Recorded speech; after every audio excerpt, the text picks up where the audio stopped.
Так, итак, друзья, вот покрасил. Красильщик с меня никакой. Вот. Получилось немного пятнами. Ножки не стал красить, оцинкованные. А так черная матовая краска. Вот. Маленько, видите, с потеками. Ну, потому что красильщик я такой замечательный. Вот. А так выглядит прям очень даже. Красил вот такой вот красочкой. Вот. Сразу хочу сказать, баллона будет маловато. Лучше 2. Вот. До 1000 градусов, 2000 Фаренгейта градусов. Можно двигателя красить, но можно и вот такие вот огнивы и мангалы красить. Зачищал вот такой вот шкурочкой. Вот. Самая-самая мелкая.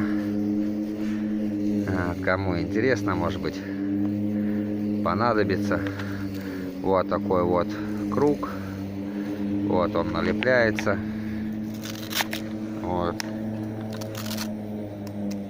Продается это все в магазинах для ремонта. Вот насадка, вот шуруповерт. Как бы получается, что... Эй, ядрёна ваш. Так, вот насадка в шуруповерт. Оп. Одели.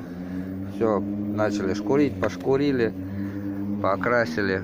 Да, сразу хочу сказать, вайспиритом не протирайте перед покраской. Он дает пленку, и потом краска очень быстро отлетает. Протирайте лучше чем другим. Я вообще просто взял, зашкурил очень хорошо, чтобы масло отошло, которое присутствует на металле. И все. Этим я мыл руки. Ребята, используйте перчатки, потому что краска очень стойкая. Вот. Ну вот. Оттирал, но, блин. Сейчас буду еще драить. Руки, скажем так, черные остались. Все, всем спасибо, всем удачи. Буду жечь костер. Еще напишу.